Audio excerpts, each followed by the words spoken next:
Uyo uko kuno aho pano mama wanna get it nice.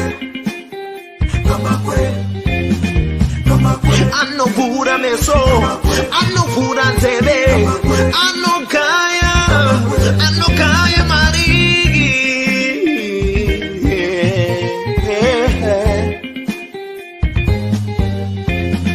Kama kweto tikom.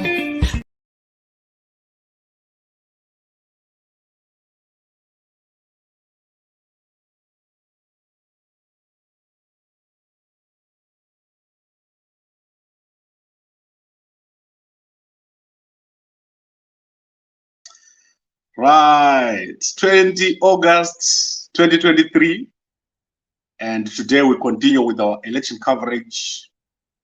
Very, very important and critical moment in Zimbabwe.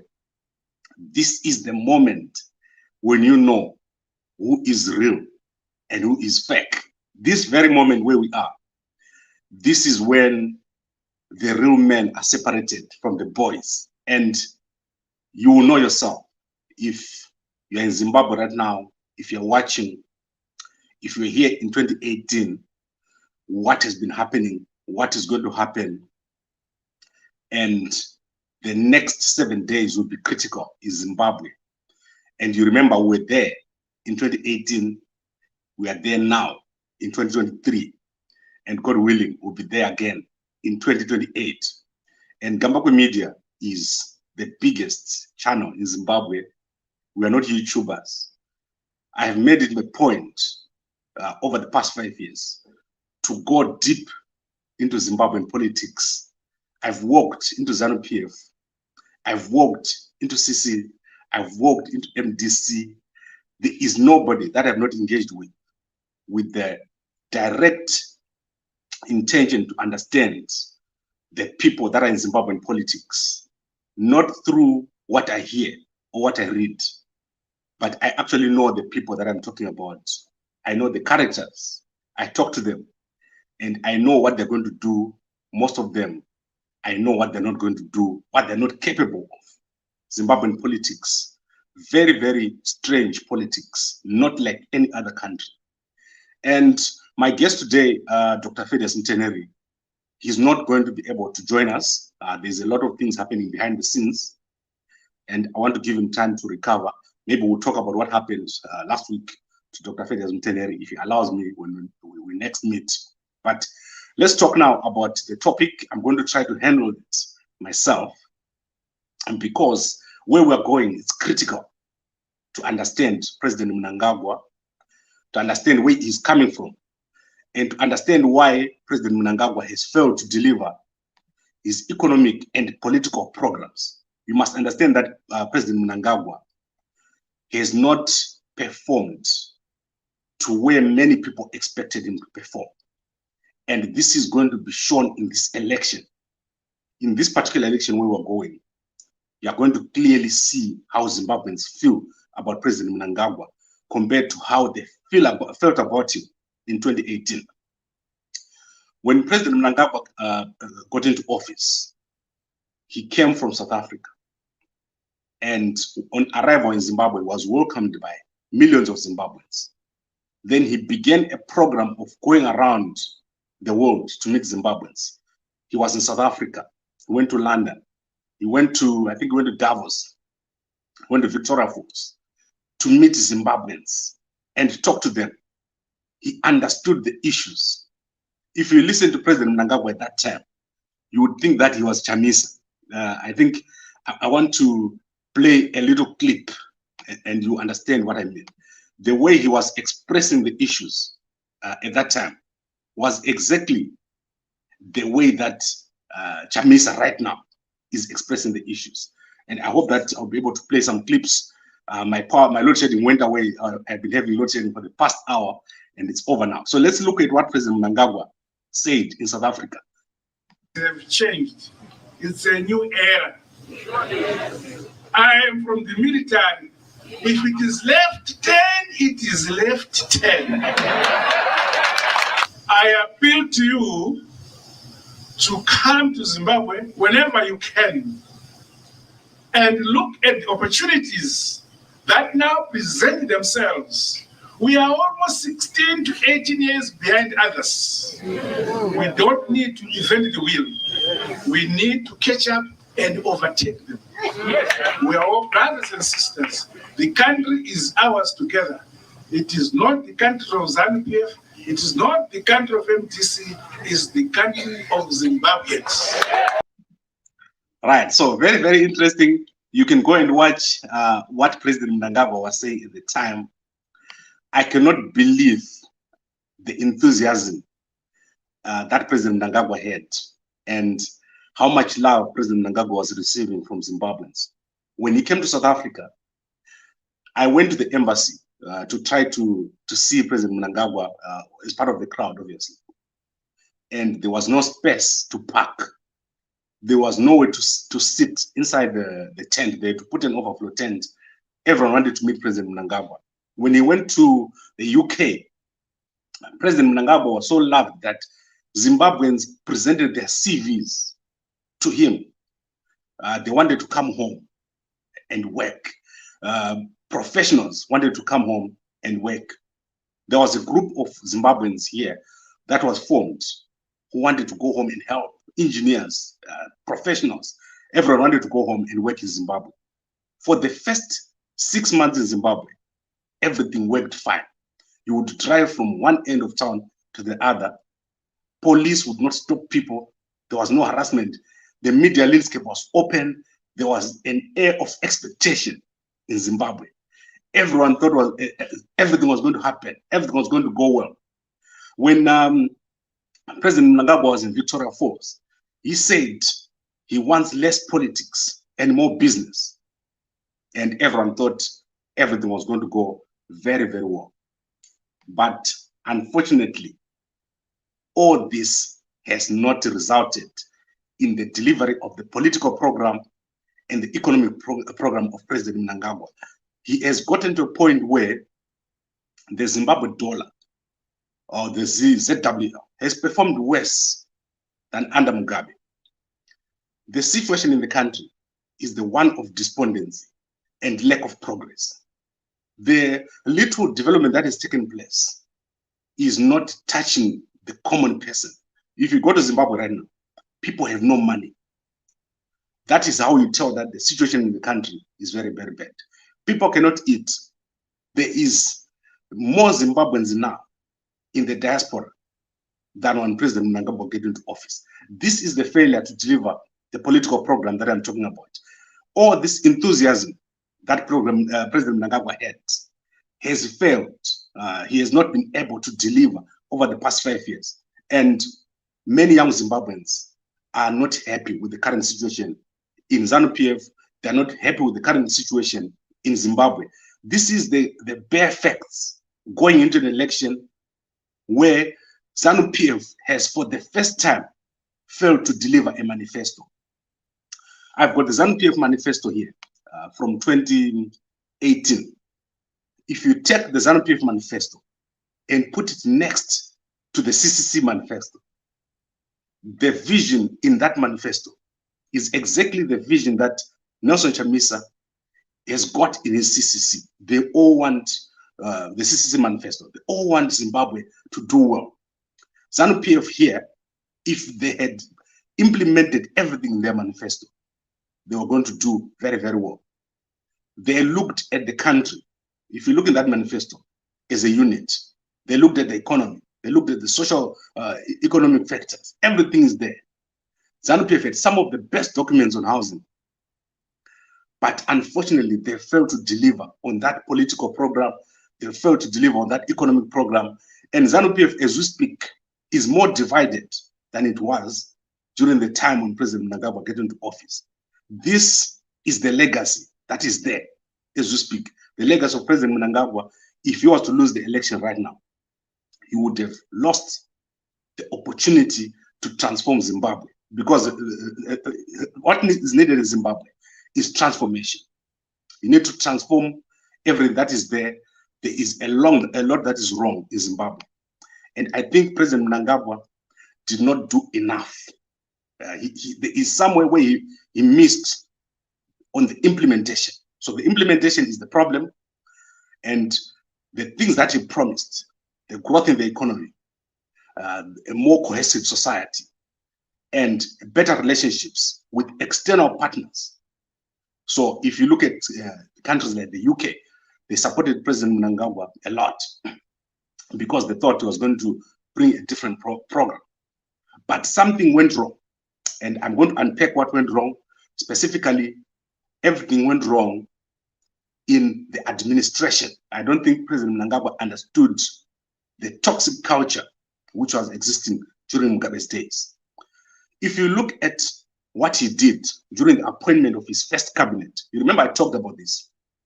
President Mnangagwa took the very same team that Mugabe had. I don't think he understood that the very same team that Mugabe had was the reason why Zimbabwe was where it was today. Zimbabwe was not down because of one person. It was down because of the whole system. So the problem started at places like the Reserve Bank of Zimbabwe, the president's office, the communication department. So if you look at guys who are sitting in the Ministry of Information, guys who are sitting in various ministries who were appointed, if you look at people like Mutenheri, they came in with enthusiasm, but soon after, the political culture, it sucked them in like a quagmire, and they could not move. They could not do anything. You remember I made a video when Mutenheri was appointed, and I said, Mutenheri does not have the stamina to manage this economy, because the economy of Zimbabwe is not down because of one thing. There are structural issues in Zimbabwe, which you cannot solve as one person. You cannot solve it without overhauling the whole system. You need to remove all the parts and create a new thing. And this is where President Mnangagwa was not able to make the necessary moves to improve the economy, and he failed to bring along the people. So let's look at specifically the economy. I want to go deeper into the economy. President Mnangagwa, when he got in, he kept the Zimbabwe dollar. It was steady for a while, but he did not understand that the same people at the Reserve Bank of Zimbabwe were overseeing the collapse. And the systems of cartels that existed in Zimbabwe was bigger than any one person. There's nothing that you can do to that system. People are used to burning in Zimbabwe. They want to burn, and they continue to burn. Up to now, there's burning in Zimbabwe. Why do you think Zimbabwe has got no money in the ATM? They don't want a formal system. So if President Mnangagwa had just resolved that issue, if you look at what happened to Hakainde Hichilema when he arrived in Zambia, I always want to use that example. He cleaned the house. He removed the guys at the Reserve Bank. He removed the generals. He removed the ministers. He removed everybody. But I understand that President Mnangagwa could not do this because of the way he came into office. He needed to manage the expectations. He could not fire everyone in the military like Hakainde Hichilema did. In the prisons, in the police, everyone was fired. The problem with President Mnangagwa's government was because it was a continuation of the Mugabe government. And this is where everything fell apart.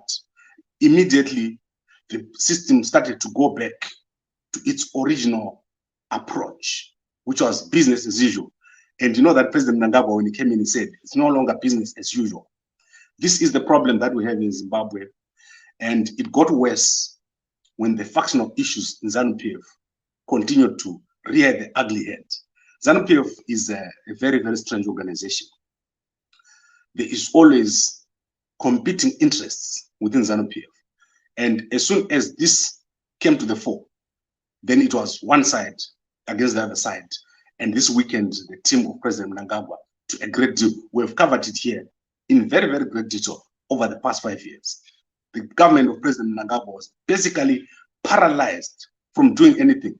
For the past 3 years, they have just been managing the issues as they come. And in fact, there has been self-sabotage within ZANU-PF as a political party, which will eventually lead to the demise of ZANU-PF. If ZANU-PF loses an election, there will be no ZANU-PF after that. You will not see ZANU-PF, especially if this current generation of President Mnangagwa, Vice President Chiwenga, and Muhadi, if you remove those guys, the guys that are coming in, they won't be able to put and contain ZANU-PF as one unit, because the brand of ZANU-PF has been damaged to the extent that only a strong person can keep ZANU-PF together. So you're going to have an individual, but the party itself is no longer going to be the party that you had before. If you also look at the way that the guys who left ZANU-PF and went outside the country were treated, there was a lot of sabotage coming from outside. Eventually, you saw it happening, and up to now, you saw that there is people who stood say they're ZANU-PF, but they're in fact outside of ZANU-PF, trying to undermine the presidency of President Mnangagwa. He has not been able to bring together all these people.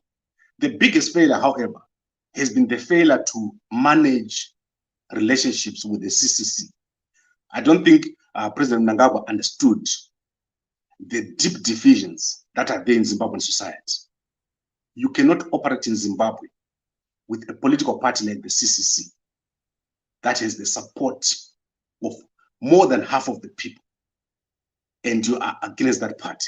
You have to try to bring that party into your government. So when President Mnangagwa failed to have dialogue with Nelson Chamisa, I think we dealt with dialogue here for over 2 years. He tried with Ngonzora, and obviously Ngonzora did not have the support. He tried with the smaller political parties, but the size of the CCC, the MDC alliance, and the competing interests politically within and outside Zimbabwe made it impossible for President Mnangagwa to have proper dialogue with Nelson Chamisa.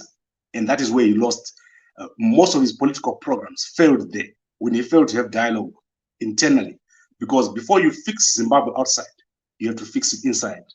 The issue of the sanctions, all those things could have been solved if President Mnangagwa had dealt with Nelson Chamisa, had sat down with him and had dialogue with him. So this is where it failed.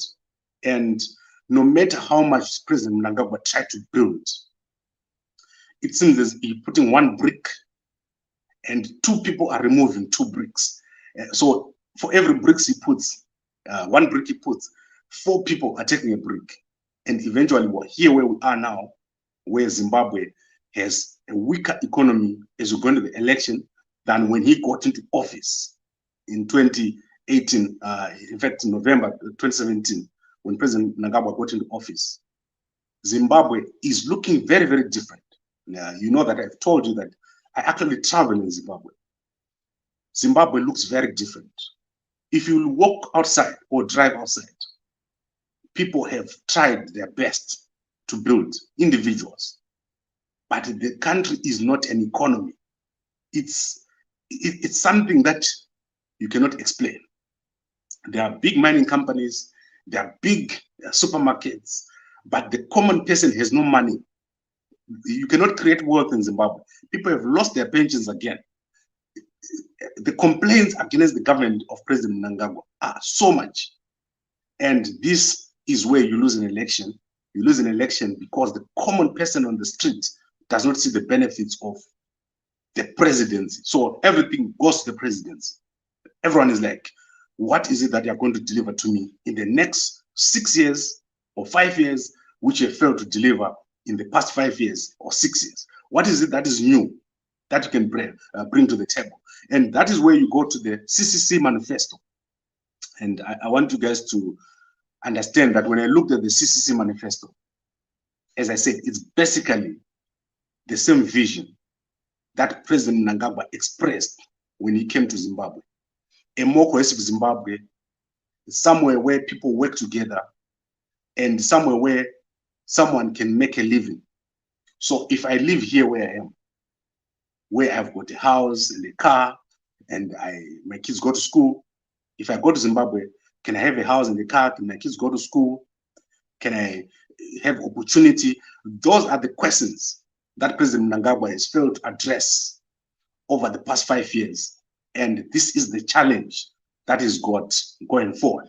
So I think, I hope I did justice to this. I know Dr. Feddious Mutenheri was going to do much better than me.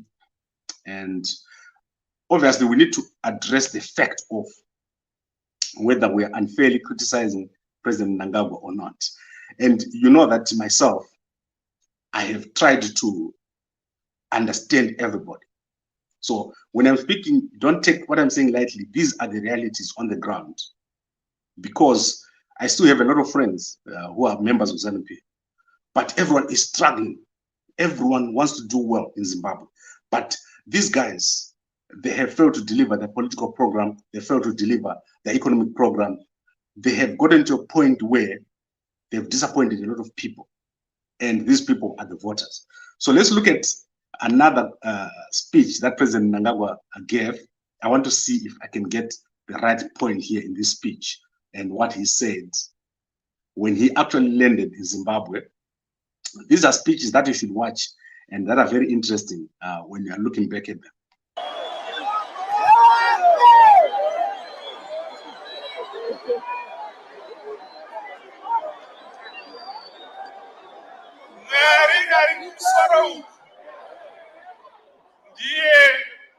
Anoziva chokwadi anotungamirira nyika yake ndiye anoda vanhu vake chokwadi vanhu vake vachinge vataura sekutaura kwamaita imwi Mwari ataura. Right, so you remember what I said?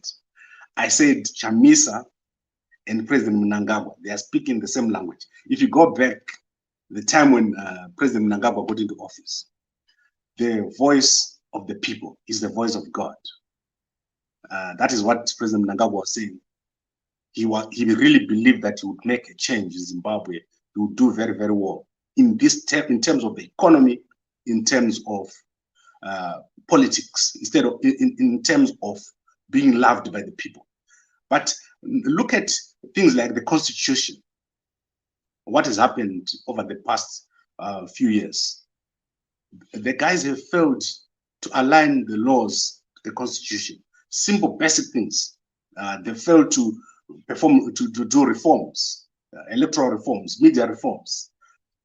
ZANU-PF has defaulted to the original posture. And this is where they failed to understand where we're going. And I've said this before, Chamisa has got such an amazing chance to transform the country. That is why it is easy for Chamisa. Because when President Mnangagwa came back from South Africa, everyone had expectations. They thought he would change Zimbabwe. Now, Chamisa is standing in the same place that President Mnangagwa was standing, where every Zimbabwean is looking at him to make those changes that President Mnangagwa promised. That is the problem that we have, and that is the challenge that we have for ZANU-PF. So basically, Chamisa is now being seen as the voice of God, the same voice of God that people saw President Mnangagwa, because President Mnangagwa removed a very difficult system, the Mugabe system, and Mugabe as a person. People don't understand how evil Mugabe was and how difficult to remove he was. So when President Mnangagwa managed to remove Mugabe, everybody immediately started to love President Mnangagwa. Everyone cooperated with President Mnangagwa. Everyone marched on the streets. That is the kind of extent to which people loved President Mnangagwa at the time.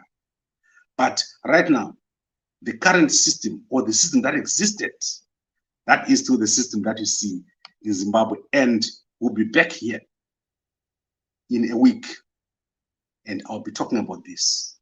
You'll be seeing the fruits of what I'm telling you now, when you've got more young people voting now than 2018.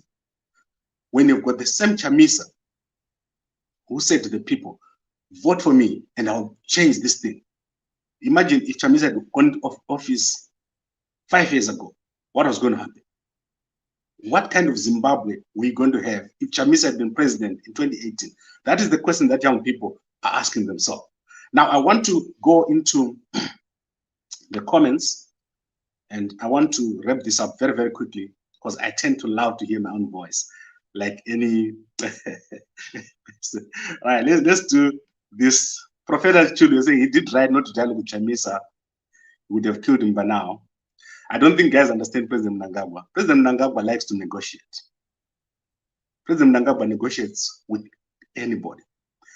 But the problem that he has is his team.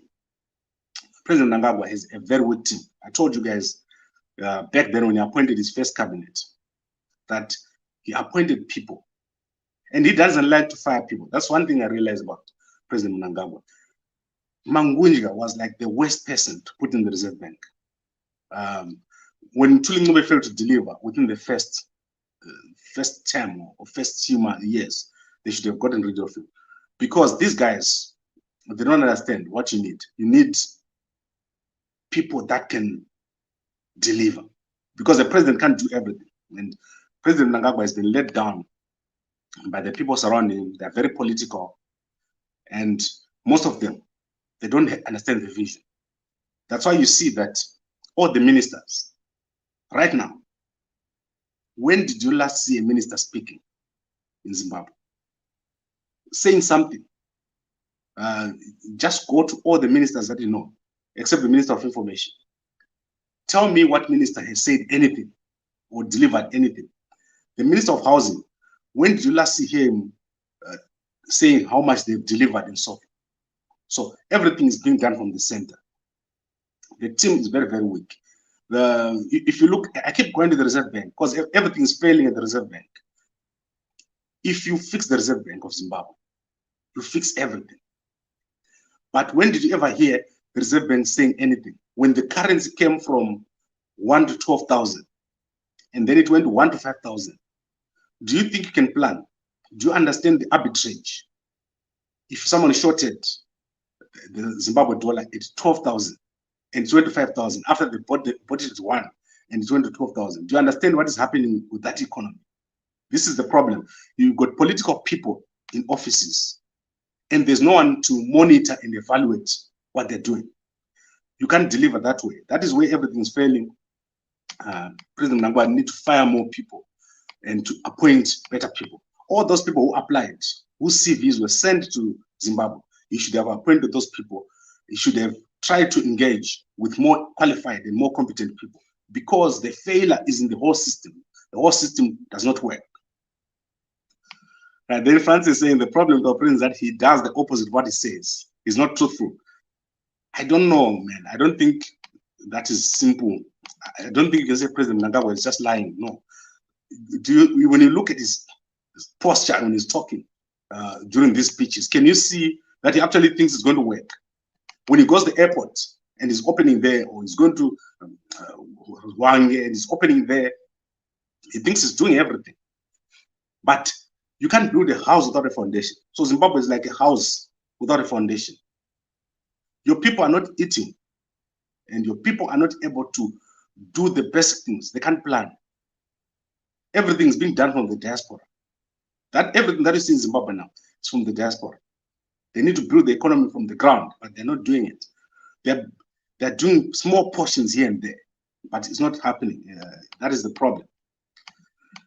I want to look at one more comment here, and then we'll wrap this up, and then we'll try to see what we speak about. Toti saying, pardon, you're confused. It's you who used to say ED is the best ever. I don't want to take your comment and trivialize it, but my job is to be everywhere. You see, like I can't talk about the good things only or the bad things only. I have to make you understand. When you see President Mnangagwa losing the election, you must know why. So I think there's a statement that happens that some people, they keep thinking the same way and then they never change. You must be able to change. Even if you see Chamisa today and you support him, if he does something wrong, you must immediately see what he does which is wrong. So be open-minded. I don't have anything against President Mnangagwa himself, but I'm explaining to you the problem with the system in Zimbabwe, why he's failing to deliver his political program and his economic program. But when I walk to a ZANU-PF guy right now, and I go there and I sit there, they understand my role. My role is not to be a ZANU-PF person or an ACC person, and you never see me as a ZANU-PF person or CCC person, my role is to make sure that there's a media in Zimbabwe. I've said this over and over again. We need to have a powerful media in Zimbabwe. And unfortunately, our media in Zimbabwe is underfunded. So you have these fly-by-night people that come in and go and come in and go. What we need is a media that is strong and powerful. Do you know how many newspapers in South Africa? Do you know how many TV stations and radio stations? Chamisa keeps saying this. President Mnangagwa, when he came into office, he tried to do this, but there was no funding. The government of Zimbabwe is not funding media. So you have a weak media, you have a compromised judiciary, you've got weak human rights or CSOs, or, I don't know, those organizations, what they're called, which support the government, like ZEC and Human Rights Commission and so forth. They're weak. So if your system is weak, you benefit for a short time, but eventually your system will collapse. So the first thing that I expect Chamisa to do when he gets into office is say, Gambakwe, how much money do you want to run your media house? Not to pay me, but create a system. Go to America and see. They fund their media houses. So you see some of us, we're now running to this place and that place looking for money. This is exactly what everyone is doing in Zimbabwe because there is no structure, there's no system. That is the problem. The country is not made for success. You need to make a country for success. And I think I heard Feddious speaking about the young man, Ricky Fire. You CCC guys, you remember what I told you about Ricky Fire? When he was begging for money to feed his family. And I wrote a post and they said Ricky Fire is begging, but he was standing right next to Chamisa every day, singing Kujayelo. You remember that? And many of you guys criticized me. The reason why people easily flop and flip and go from one side to another is because the country is not a system. Zimbabwe has got such potential, but there's no systems there. It's just patronage everywhere. And we need to create a country where, as a media person, I can do it and make it. As a lawyer, you can do it and make it. As a whoever you are, you make it. You don't have to become a politician. Look at the current state of people that work in Zimbabwe in the law sector. They can represent someone from ZANU when there's CCC or CCC to ZANU. They've got no morals. That is because they do everything for money. So you see the CCC spokeswoman representing a ZANU-PF guy. That will not happen here. You won't see that kind of thing because that is prostituting the whole system. And that is because there's no money in the system. And this is what I'm saying here. President Mnangagwa has not been able to put money in people's hands. And I want to go to Chamisa. He keeps saying, money in the pocket. You see, it is resonating. Chamisa knows all these things, that people have got no money in their pockets. This is what President Mnangagwa should have started with, making sure that people have got money, making sure that when I build my house, I can rent it out. When a young man finishes school, he goes to work. Simple things. That is what is failing in Zimbabwe. And that is what is happening in the next election. We're going to see these are going to be the biggest impacts on President Mnangagwa.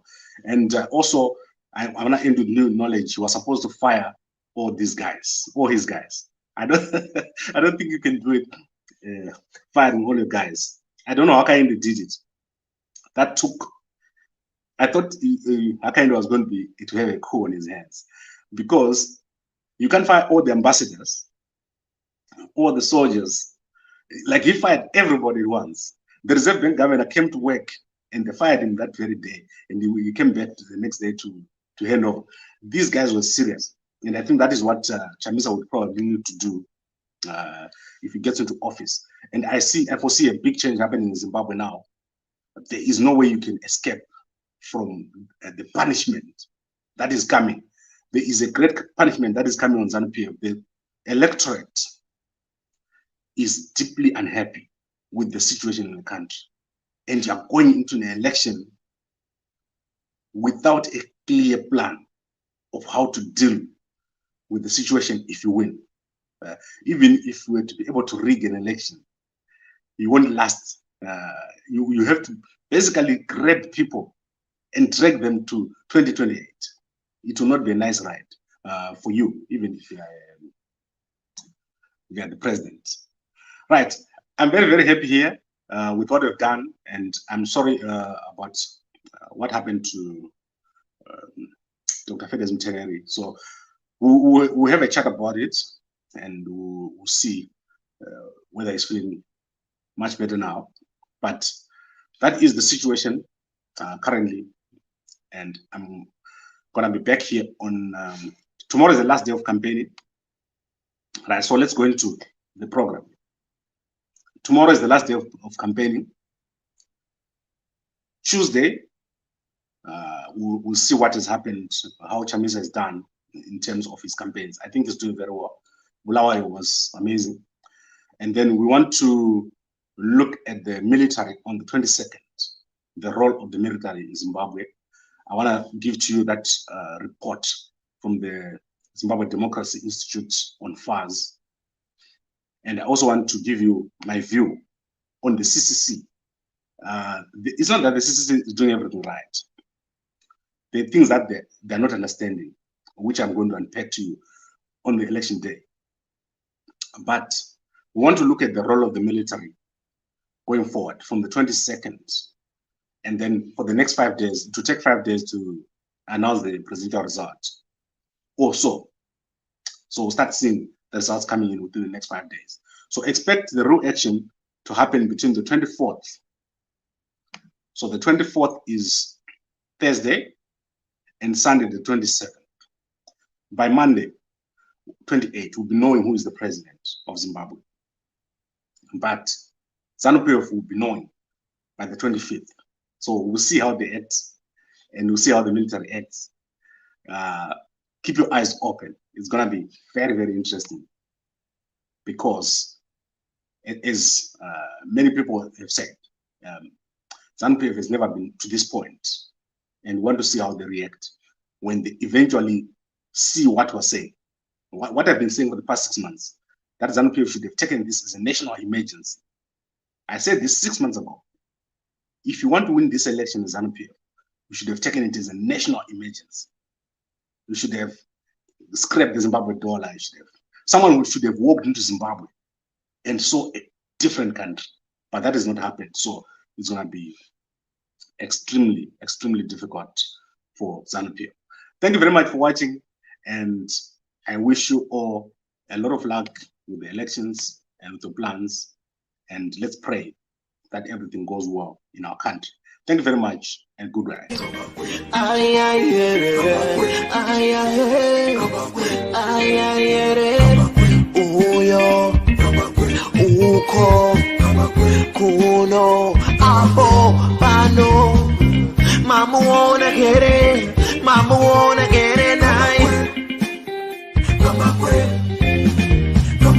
Anovura meso, anovura nzebe, anokaya marigi.